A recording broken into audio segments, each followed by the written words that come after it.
그들이 상 앞에 앉아 있을 때에 여호와의 말씀이 그 사람을 데려온 선지자에게 임하니 그가 유다에서부터 온 하나님의 사람을 향하여 외쳐 이르되 여호와의 말씀에 네가 여호와의 말씀을 어기며 내 하나님 여호와께서 내게 내리신 명령을 지키지 아니하고 돌아와서 여호와가 너더러 떡도 먹지 말고 물도 마시지 말라 하신 곳에서 떡을 먹고 물을 마셨으니 너의 시체가 네 조상들의 묘실에 들어가지 못하리라 하셨느니라 하니라.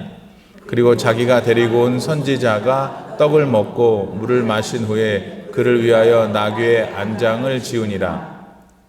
이에 그 사람이 가더니 사자가 길에서 그를 만나 물어 죽임에 그의 시체가 길에 버린 바 되니 나귀는 그 곁에 서 있고 사자도 그 시체 곁에 서 있더라. 지나가는 사람들이 길에 버린 시체와 그 시체 곁에 선 사자를 보고 그 늙은 선지자가 사는 성읍에 가서 말한지라. 그 사람을 길에서 데리고 돌아간 선지자가 듣고 말하되 이는 여호와의 말씀을 어긴 하나님의 사람이로다. 여호와께서 그에게 하신 말씀과 같이 여호와께서 그를 사자에게 넘기심에 사자가 그를 찢어 죽였도다 하고 이에 그의 아들들에게 말하여 이르되 나를 위하여 나귀의 안장을 씌우라.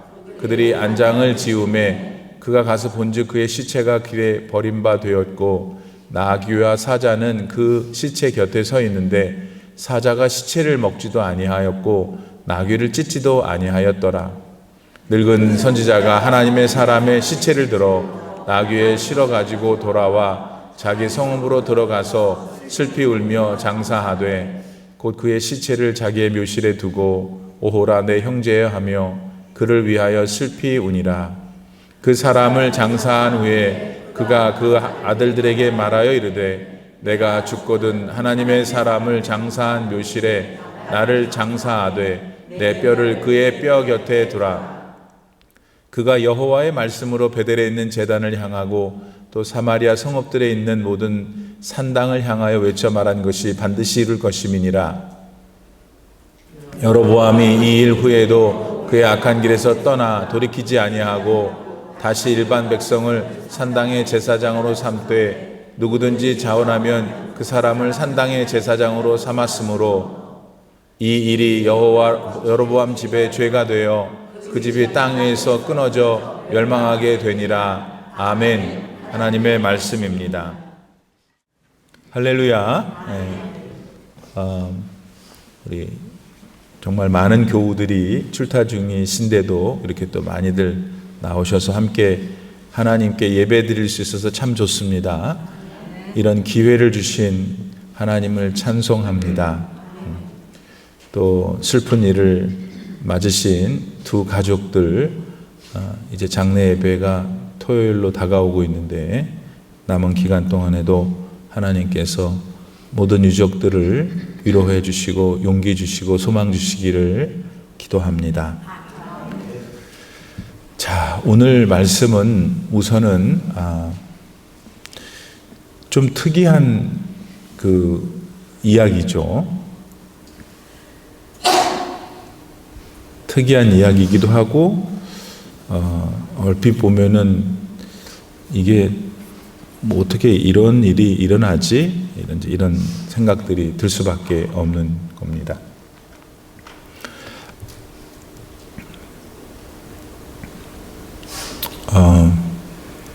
여로보암이 10개의 지파의 이제 왕 노릇을 하기 시작했습니다.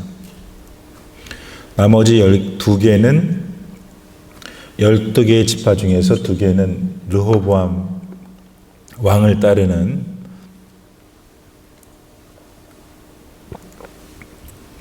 남쪽의 유다의 지파하고 베냐민 지파 둘이 왕족들이 예루살렘을 중심으로 남쪽의 유다를 이루고 있었고 북쪽의 10개의 지파가 북쪽 이스라엘을 이루는 그런 이제 이스라엘의 역사에 있어서 굉장히 뭔가 큰 변화가 일어나는 시기입니다.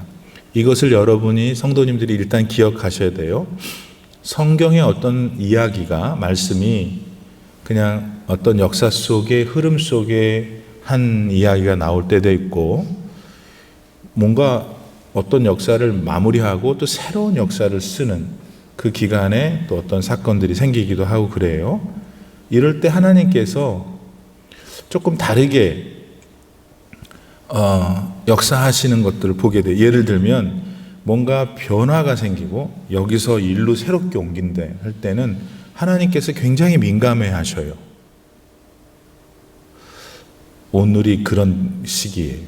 아니면 어떤 평범한 일상의 역사 속에서 어떤 사건들이 생기면 또 그때 하나님이 조치를 취하시는데 그때 취하시는 것보다는 훨씬 더 오늘 같은 본문의 시기에는 하나님이 대단히 좀 매몰차게 냉정하게 냉혹하게 일을 처리하시는 것들을 보게 돼요.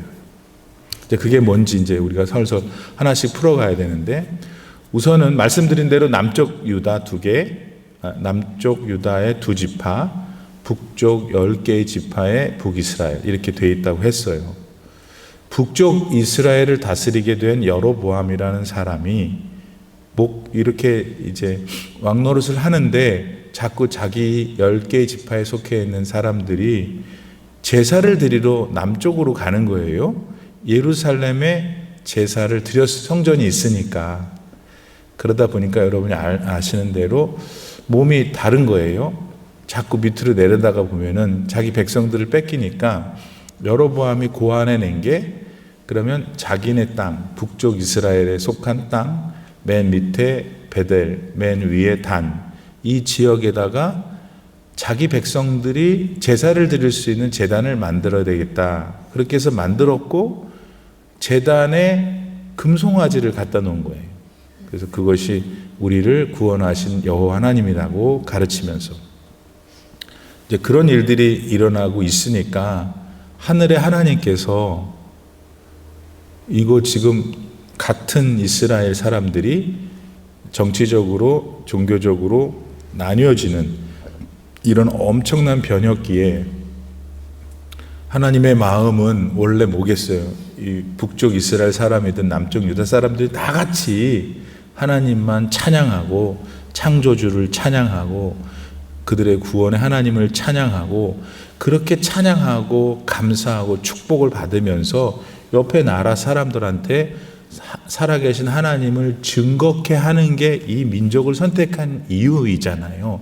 그런데 이 민족 자체가 지금 이렇게 분열이 돼가지고 쪼개져가지고 있는 상태에서 북쪽에 있는 여로보암은 또 이게 여호와 하나님을 떠난 지도 오래됐고 금송아지를 갖다가 놓으니까 하나님의 입장에서는 많이 굉장히 민감하실 수밖에 없는 상황이었다 하는 것을 우리가 먼저 헤아릴 필요가 있어요. 그래서 하나님께서는 여로보암의 그러한 극악무도한 죄악을 보시고 남쪽 유다에 있는 한 선지자를 보내셨잖아요. 그래서 자기가 여로보암이 제사장이 돼가지고 막 제사를 집행하고 있을 때 남쪽에서 하나님이 보낸 남유다의 선지자, 유다의 선지자라고 할까요? 그 사람을 통해서 그의 잘못이 지적이 되고 또 그렇게 지적하는 남유다의 선지자를 잡으려고 하는 그 여로보암의 손을 메마르게 하시고 제단을 가르고 철제단이 잘라지고 쪼개지고 여로보암의 손이 메마르는데 또 이거 풀어달라고 기도를 부탁하자 유다의 선지자가 풀어주고 그런 아주 신비한 일들이 일어남으로써 하나님께서 북쪽의 이스라엘 사람들 다 영혼들이잖아요. 하나님 택한 백성들이 잘 살 수 있도록 생명의 길을 계속 갈 수 있도록 그런 현상들을 나타냈단 말이에요. 그래서 남쪽에서 하나님의 부름을 받은 유다 그 선지자가 일을 잘 했어요. 그러고 나니까 이제 여로보암이 그 유다 선지자를 꾀잖아요. 우리 집에 가자. 밥도 먹고 내가 또 예물도 줄게. 뭐 이렇게 하니까 안 됩니다. 하나님께서 저를 여기 보내실 때 떡도 물도 마시지 말고 왔던 길로도 돌아가지 말고 다른 길로 가라고 했습니다. 그래서 이제 용기 있게 믿음 가운데 잘 그렇게 했어요. 그렇게 하고 내려가는 중에 어떤 상수리 나무 아래에 쉬고 있는데 그 북쪽에 살고 있는 한 늙은 선지자가 이제 아들을 통해서 그 유다에서 온 선지자가 어디 있다는 걸 확인하고 가서 데리고 오죠. 자기도 선지자고 내가 하나님께 말씀을 들었는데 거짓말로 하는 거예요. 너를 잘 테이크케어하라 그랬다. 그래서 그만 이 유다의 선지자가 그 따라가요. 따라가고 나서 첫 번째 말씀이 오늘 20절이죠. 볼까요? 그들이 상 앞에 앉아 있을 때에. 그러니까 지금 유다의 선지자와 북쪽 이스라엘의 늙은 선지자가 함께 그네 집에서 밥을 먹으려고 앉아 있을 때 어떤 일이 일어났냐면 그 늙은 선지자한테 하나님의 말씀이 임한 거예요. 유다에서 온 선지자한테 아니라 그 늙은 선지자, 거짓말한 선지자 그 사람한테 임했어요. 어떤 게? 유다 선지자한테 말하라고. 유다 선지자한테 원래 하나님이 주셨던 말씀을 네가 지키지 않으면 너는 죽게 될 것이다. 죽어도 너의 조상의 묘에 들어가지 못할 것이다. 그러니까 헷갈리면 안 돼요. 늙은 선지자, 유다에서 온 선지자 됐죠? 그러면 솔직히 우리의 마음은 아니 그 유다 선지자가 자기 할 일도 잘 했고 내려가는 길에 좀 쉬다가 그 늙은 선지자가 꼬여가지고 지금 이렇게 왔는데 왜 혼을 나는 게 유다 선지자냐 이런 마음이 들 수 있지 않아요?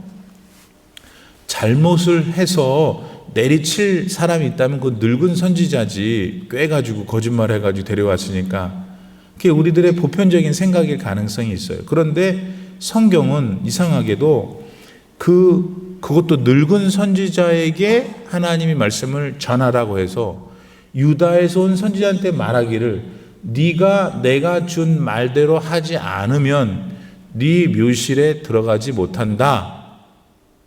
이 얘기를 하게 하시니까 결국 그렇게 됐어요. 그만. 참 글쎄 이게 글쎄 저의 마음이 그렇기도 하고 여러분도 그러지 않을까 싶어요. 그러니까 유다 선지자가 잘못은 했는데 무슨 잘못했어요? 원래 하나님께서 북쪽 이스라엘에 보내실 때 하나님이 주신 말씀이 있었을 거 아니에요. 그 말씀을 그냥 아주 그냥 애누리 없이 딱 그걸 안 지켰기 때문에 이 유다에서 온 선지자는 잘못한 거예요. 늙은 선지자는 또 늙은 선지자 나름대로 잘못이 있어요. 이런 우리 상황을 보고 지금 있는 게 우리다. 근데 유다 선지자는 결국 그 늙은 선지자의 집에 가서 같이 식사를 한 것, 또 그 늙은 선지자가 태워준 나귀에 타고 내려간 것, 그 행위 때문에 결국은 내려가다가 사자가 나타나가지고 물어 뜯어서 죽임을 당하고 그 타고 왔던 나귀는 멀쩡히 옆에 서 있고 또 사자도 멀쩡히 서 있고 희한한 거는 사람을 잘 먹질 않죠. 사자는 누구를 먼저 먹겠어요. 나귀는 맛있잖아요.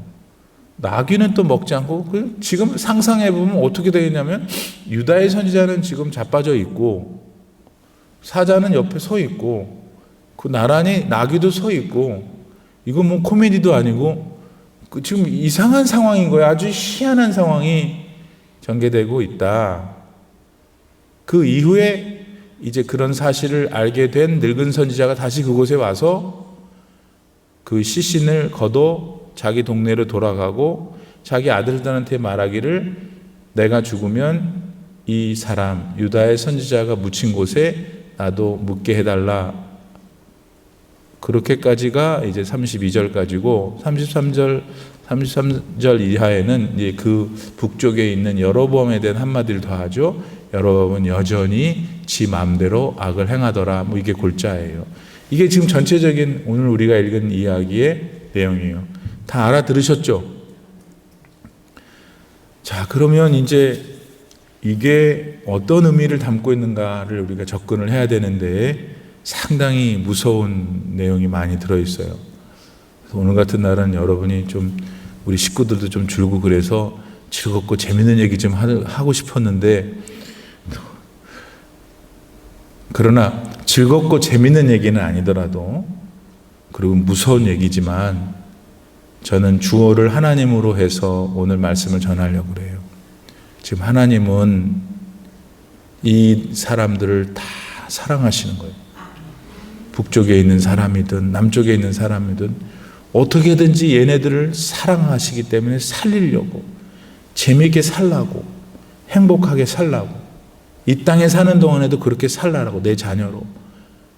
그런데 그렇게 살지 못하는 길을 갈 때에 하나님이 어떻게 하시는지 그걸 우리는 받아들여야 돼요. 그리고 내 삶에 적용해서 묵상해서 잘 실천해 가야 되는 것이 오늘의 큰 결론이에요.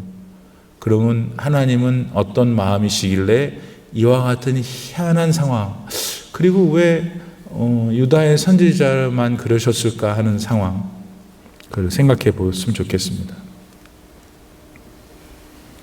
우선은 유다의 선지자가 하나님 말씀을 받아서 북쪽 이스라엘로 와서 여로보암을 향하여 또는 북쪽 이스라엘 사람 전체를 향하여 하나님의 말씀을 전했죠.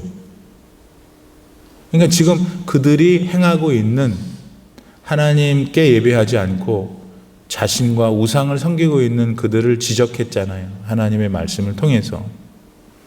그 얼마나 훌륭한 분이에요. 얼마나 대단한 분이에요.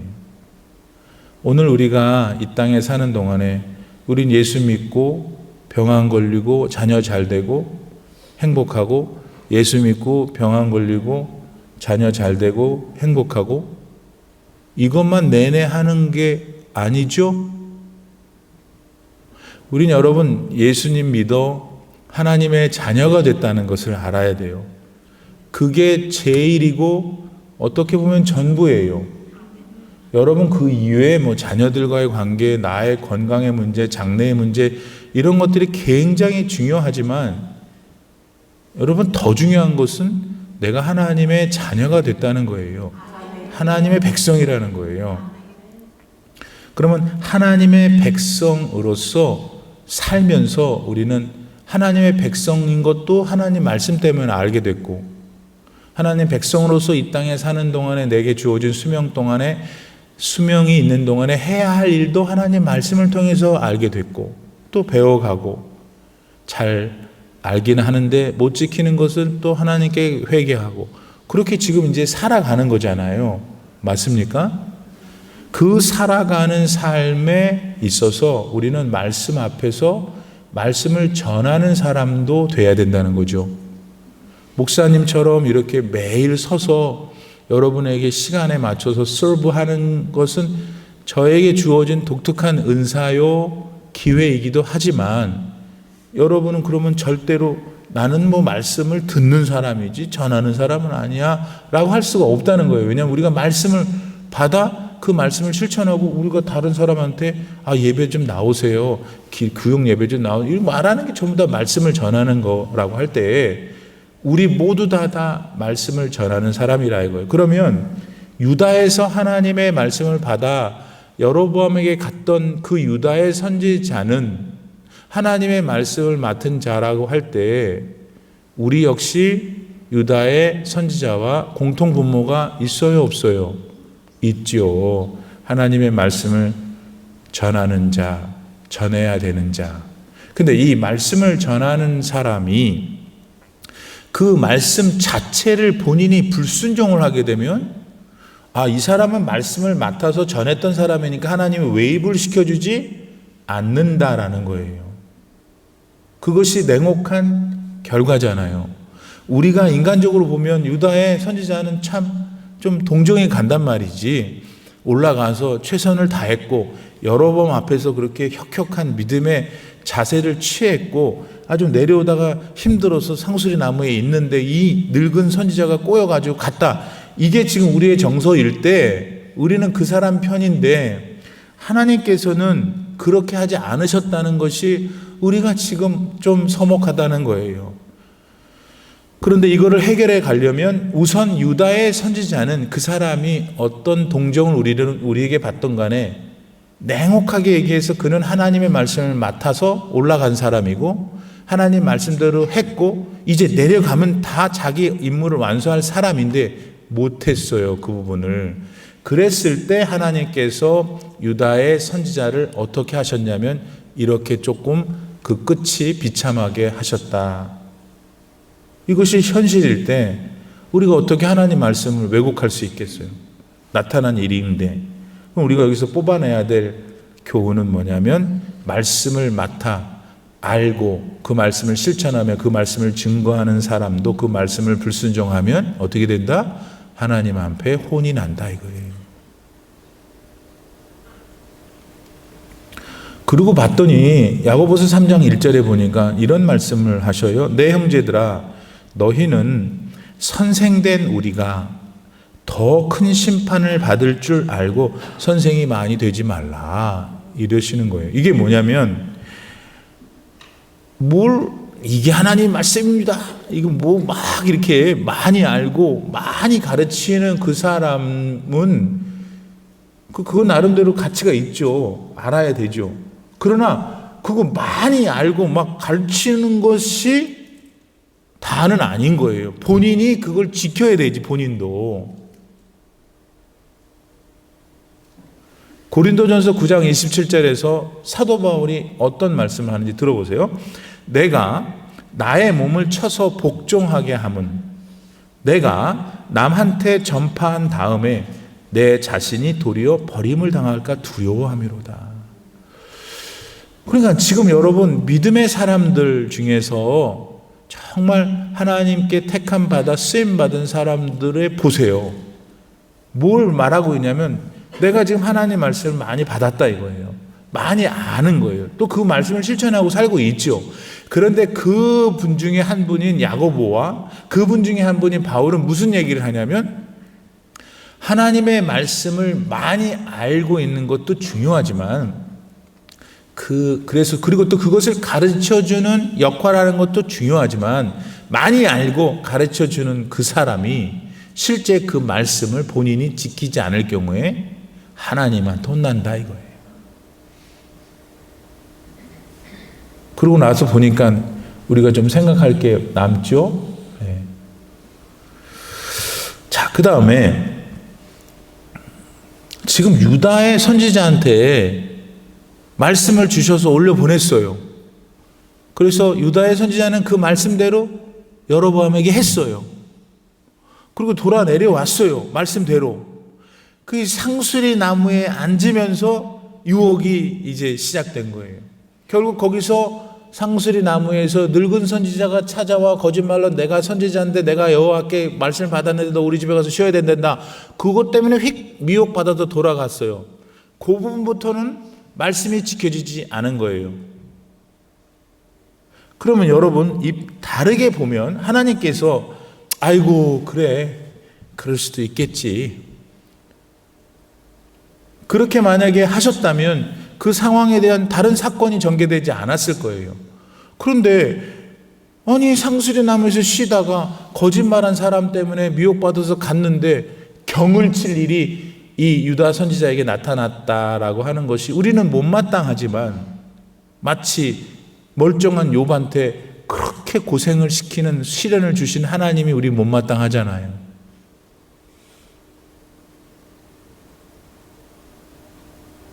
근데 여러분 여기서 뭐는 분명한 사실이냐면 하나님은 유다 선지자한테 애당초 줬던 말씀에 대해서 한 발짝도 물러서지 않으시죠? 들리세요? 유다 선지자에게 줬던 말씀 그대로 행하기를 원하셨는데 유다 선지자가 그것을 하지 못하니까 하나님께서는 유다 선지자를 미워해서가 아니고 하나님이 유다 선지자에게 주셨던 말씀을 변개할 수 없기 때문에 또 유다 선지자가 우리가 생각하기에 우리가 동정해서 좀 못마땅한 상황이 됐어요. 그런데 그렇게 됐어요. 죽었어. 사자는 서 있고 나귀도 같이 가만히 서 있는 이런 희한한 상황에서 그 사실을 북쪽 이스라엘 사람들이 알았을까요? 몰랐을까요? 빨리 대답하세요. 그러면 그 사람들은 무슨 생각했을까요? 그 사람들도 생각했지. 어쩌면 그렇게 하나님이 그렇게 사랑도 없으시냐? 상수리 나무에 쉬었다가 늙은 선지자가 꼬셔서 간 건데 라고 생각했겠지, 그들도. 그러나 그들은 또 하나 생각했겠지. 하나님께서 유다 선지자를 통해서 주신 말씀은 변할 수 없었던 거구나. 이해가 안 되지만 우리는 너무 하셨지만 하나님은 주신 말씀에 대하여 지키셨구나, 자신의 약속을. 우리는 그러므로 하나님을 두려워하고 하나님의 말씀을 가볍게 여기면 안 되겠구나 하는 것을 깨달았겠죠. 나중에 얘기하겠지만 지금 연결되니까 말씀드릴게요. 그 늙은 선지자가 나중에 어떻게 했어요? 자기와 함께 식사했던 유다 선지자가 일어난 일을 보고 그를 데리고 왔어요. 죽은 그를 아들들한테 내가 이 사람과 함께 묻히게 해달라. 변화가 생긴 거예요.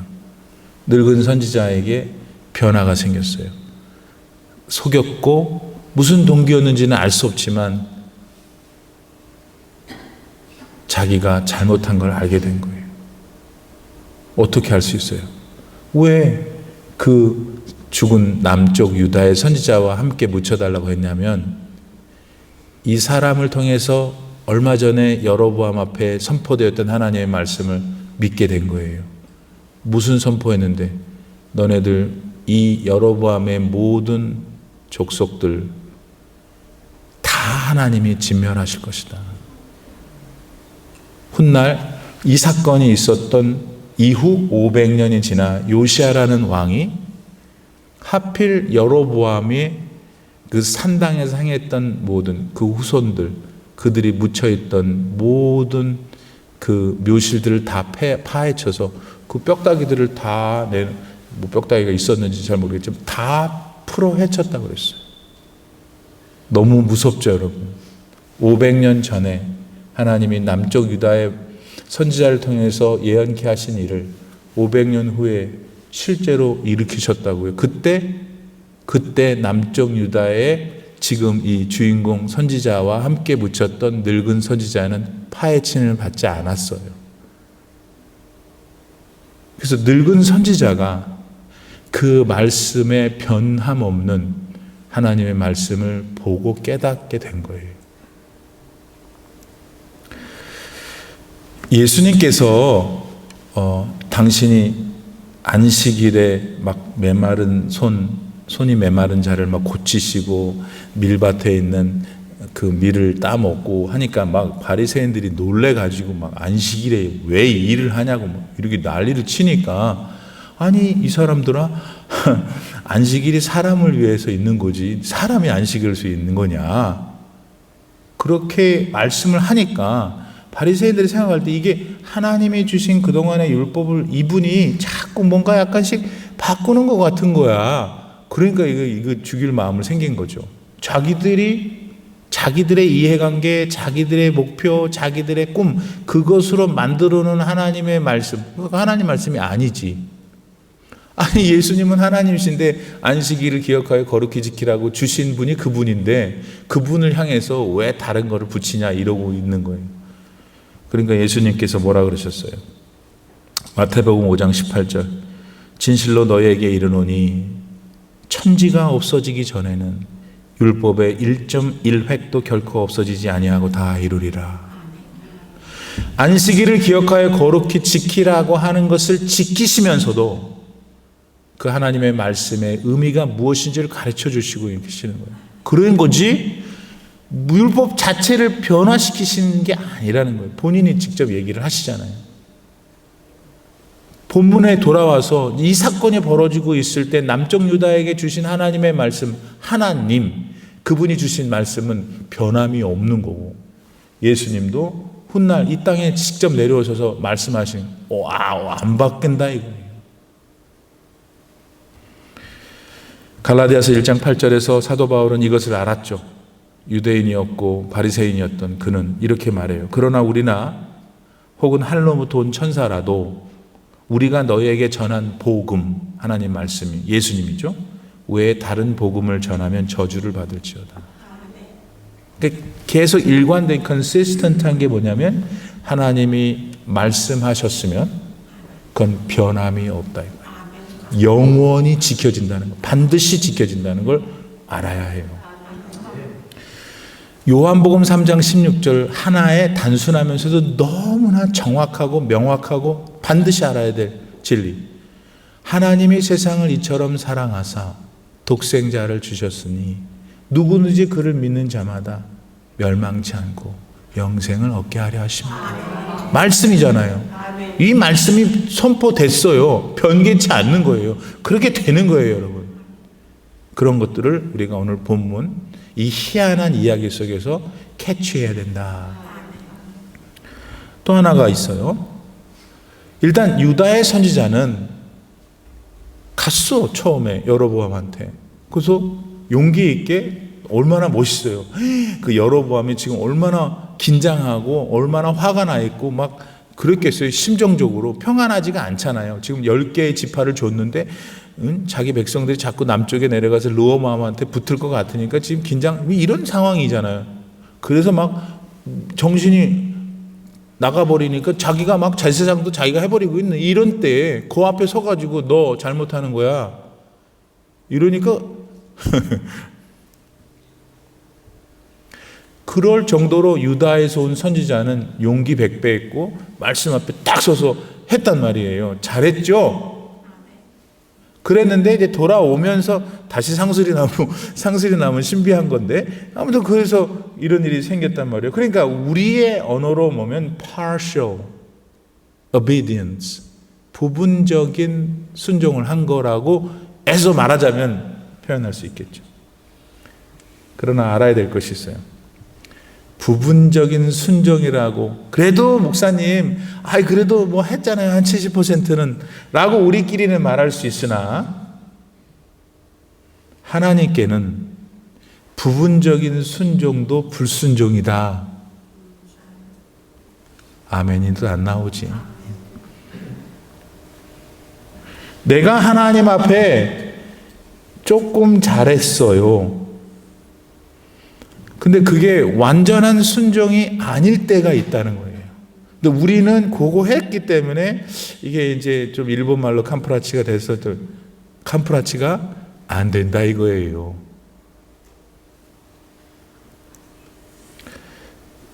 자, 이스라엘 백성들이 다 갔어. 가나안으로. 그러다가 얼마 안 돼서 가데스 바네아라는 어떤 지역에 갔어요. 그 조금만 가면 가나안 땅이야. 여러분들 기억하다시피. 근데 거기서 이제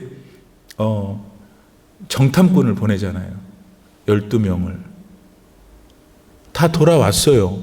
가서 보니까 막 포도송이가 얼마나 큰지 둘이서 두 남자애가 막대기로 포도를 걸어갖고 가는 걸 봤거든요. 포도송이가 얼마나 컸나 보지. 그때는 그랬나 봐요.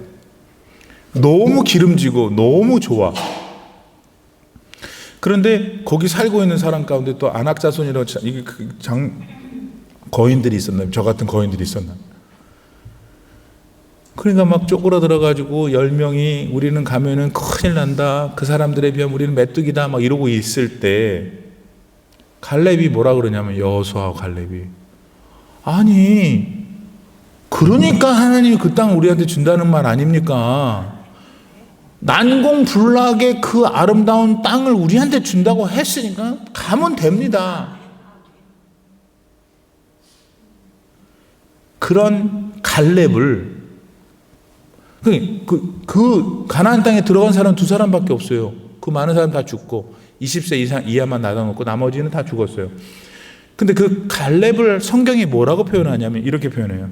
신명기 1장 36절 오직 여분네 아들 갈렙은 온전히 여호와께 순종하였은즉 그러니까 다른 사람도 믿었어, 하나님을. 그 하나님이 해주실 거예요. 그러나 못 갑니다. 이거고, 아니 하나님이 그렇게 해주실 거라고 하면 가면 되잖아요. 하나님 그렇게 해주신다고 했으니까.가 갈렙이에요. 내가 하나님 앞에 하나님이 나에게 자원하는 심령으로 드리라고 했잖아요. 하나님 말씀에. 그러니까 저는 드립니다. 내가 이걸 안 드리면 내가 이번에 떼떼옷도 사고 신발도 사고 명품도 살 수 있지만 내가 하나님께서 이렇게 하라고 했기 때문에 자원하는 마음으로 드립니다. 드려야 되는데 아이고 그냥 다음 달에 하고 이거 명품 사야지는 부분적인 순종인 거예요. 이게 불순종인 거예요.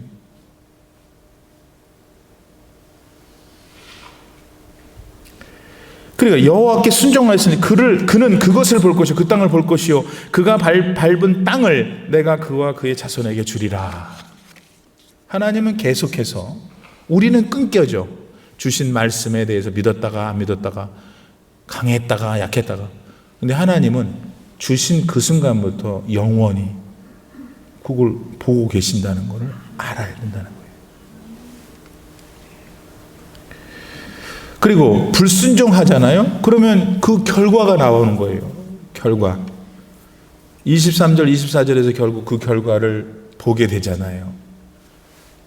아까도 말씀드렸듯이 이 결과가 되게 희한하면서도 너무 잔인하고 너무 참혹하고 그럴 만했나 하는 이제 우리의 그런 마음이 들기도 해요. 그런데 여러분, 아나니아하고 삽비라라고 하는 사람들이 이제 신약 성경에 사도행전에 나오잖아요. 아니 그분들도 또 비슷해. 멀쩡히 있다가 가만히 누가 시키지도 않은데 자기 둘이서 가서 자기 집을 팔아가지고 베드로 사도가 그때 당시에 목회자였으니까 갖고 왔나 봐요. 하나님께 드린다고. 근데 이제 조금 남겨놓은 거지. 우리가 볼 때는 아니 그것도 안 내는 사람도 더 많은데 뭐 또 남겨놨다고 그렇게 사람을 데려가시나. 둘 다 데려가셨잖아요. 그러니까 제가 아까 말씀드린 대로 하나님이 매번 다 그러면 어떡하냐. 근데 이제 그 시기가 보세요. 지금 이제 예수님은 세상에 계시다가 부활 승천하셨고 성령이 임해서 교회의 시대, 신약의 시대를 이루는 그 어간에 왜 그런 사건을 하나님이 용납하지 않고 참으지 않으셨냐면 본이 되라고. 하나의 새 생명의 교회를 세우는데 그와 같은 불순종과 거짓이 하나님 원하지 않는다는 것을 보여주기 위해서 그 사건 속에 아나니아 삽비라를 데려가신 거예요. 또 여러분 또 냉정하게 생각해 봐야 돼요. 어떤 개인이 있잖아요. 우리 개인의 죽음. 어떤 사람은 막 8, 90, 100까지 살지만 어떤 분은 더 젊은 시절에 데려가시잖아요. 우리는 그런 분을 보면서 막 하나님을 원망할 때도 있지만은 어떻게 하겠어요? 하나님이 가져가시면 할 수 없는 거잖아요. 이거는 우리가 그냥 무슨 푸념하는 게 아니라 그 하나님의 절대적인 권한, 그분이 생명의 근원 되시니까 그것에 대한 우리가 순종한다는 의미에서 말이잖아요. 그러니까 이제 아나니아 삽비라 얘기를 왜 했냐면 지금 오늘 본문에 있는 이 사람이 사자가 나타나서 죽이고 나귀도 서 있고 이런 특이한 현상을 보여주신 것이 남쪽하고 북쪽 이스라엘이 나눠지는 이 특별한 시기에 하나님이 무언가를 말씀을 해 주셔야 되는 것에 있어서 다른 자비를 우리가 생각하기에 요랬으면 좋겠는 그 자비를 그 당시에는 보여주지 않으셨던 거라는 것이죠. 그래서 우리가 불순종한 사람들은 또 이와 같은 결과를 겪게 된다는 것을 명심해야 됩니다. 아모스 선지자는 이렇게 하나님의 불순종에 대한 심판을 말해요. 아모스 5장 19절. 마치 사람이 사자를 피해다가 곰을 만나거나 혹은 집에 들어가서 손을 벽에 대었는데 뱀에게 물림 같도다. 그러니까 하나님께서 작정을 하시면 우리가 부족한 잘못에 대해서 하나님이 전혀 잊어버리지 않으신다는 거예요. 그러니까 여러분 예수님이 얼마나 고마우신 분인지 알겠죠? 우리는 벌써 다 죽었어요. 육신은 살아있어도 영이 다 죽어버렸다고요. 예수님의 보혈이 없었으면. 예수님의 보혈 때문에 영이 살고, 그 다음에 영이 사니까 우리 육신도 영의 지배를 받아 신령한 하나님의 자녀를 살고 있으니 얼마나 이 은혜예요. 더 나아가서, 따라서 하나님께서는 어떤 일들을 일으키셔요. 우리한테 보여주시는 거예요. 개인에게도 마찬가지예요. 어떤 사람에게는 너무 도움이 되는 어떤 사건을 하나님이 일으키셔요. 사람을 통해서 하든 뭐 어떤 기가 막힌 어떤 육신의 일이 생기든지 간에 그러든지, 아니면 또 까닭도 없는 어떤, 내가 볼 때는 까닭이 없는 어떤 좀 어려움이 생기는지, 이런 사인을 주셔서 하나님이 내 삶을 가장 선한 길로 인도해 주신다는 걸 보여주실 때 해야 될 일이 있다 이거예요. 우리가 그거를 금방 깨닫고 거기에 반응해야 된다. 이 늙은 선지자처럼 그 다 보여주고 있는데도 깨닫지 못하고 그렇게 안 했으면 이 사람도 결국은 묘실이 다 난장판이 될 상황이었는데 말입니다. 그리고 결국 그 아까 말씀드린 대로 늙은 선지자는 그러한 마음으로 회개를 한 것을 우리가 볼 수 있어요. 여러분, 은혜의 말씀은 불순종하면 하나님이 혼내신다, 이거 무서운 말들 많이 들었지만, 더 중요한 거는 하나님은 에스겔서 18장에 보면은 악인도 죽는 걸 싫어하신다 그랬어요. 누구도? 악인도 죽는 걸 싫어한다. 그런데 하나님의 자녀인 저와 여러분을 왜 그렇게 하시겠어요? 그러니까 하나님 앞에 나를 솔직하게, 정직하게 고백하고 우리를 회개하면 하나님 어떻게 하신다? 늙은 선지자를 묘실에 해서 나중에 살려주시잖아요. 영적으로. 그렇듯이 오늘 우리도 살려주신다. 마지막으로 맨 마지막 두 절에는 이제 그 북쪽의 주인공인 여로보암 왕이 결국은 제사장도 자기가 막 임명하는 거예요. 돈 받았겠죠. 그러니까 지금 여로보암은 왜 이러고 있을까를 좀만 더 분석하고 끝냅시다. 제사장을 사서 제사를 시키고 베델과 단에 금송아지를 둬서 제단을 만들고 왜 이럴까?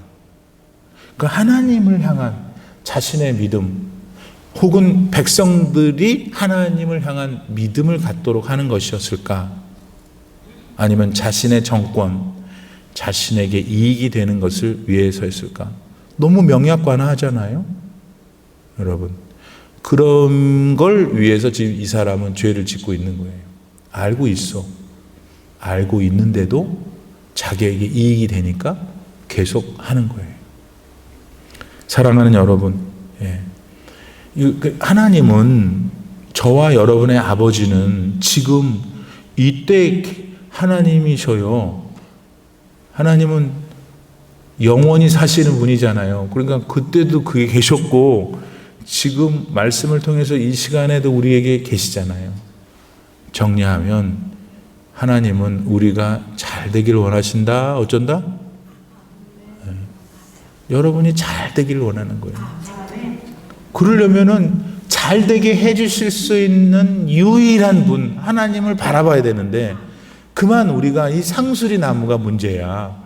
이 나무 쉬는 게 문제고 거짓말 당하는, 이 유혹 당하는 것이 우리에게 있어요, 없어요? 있어요. 이때 우리가 정신을 바짝 차려야 될 게, 내가 이러면 안 되겠구나. 내가 하나님께로 돌아가야지. 하나님을 사랑해야지. 그래서 하나님을 기억하고 하나님께 돌아오면 하나님이 어떻게 하신다? 묘실에 넣어주신다 이거예요. 그래서 오늘 좀 무서운 얘기 많이 했지만, 무서운 얘기도 해야지 어떡하겠어요. 여기 나오는데. 근데 무서운 얘기 뒤에 계시는 하나님이 여러분을 얼마나 사랑하시는지, 이 얘기를 누구한테 들려주고 있어요? 지금 여러분한테 들려주고 있잖아요. 여러분 잘 살라고. 그런 하나님을 붙들고 힘을 얻어 또 세상으로 나아가서 잘 살아가시길 축복합니다. 기도합시다.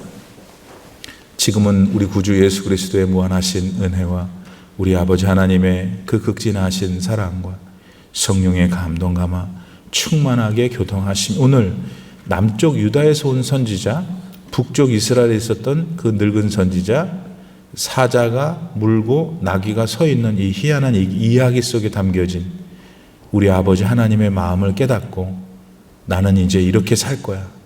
하나님 저를 도와주십시오. 믿음 안에서 하나님 사랑하고 경외하며 계속해서 살 수 있도록 도와주시옵소서. 그렇게 세상으로 나아가는 귀하신 성도님들 머리 위에, 멀리 출타하신 우리 믿음의 형제자매들 위에, 또 우리 이민아 집사님과 나혜령 권사님의 귀한 유족들 머리 위에 이제로부터 영원토록 함께 계시기를 간절히 축원하옵나이다. 아멘.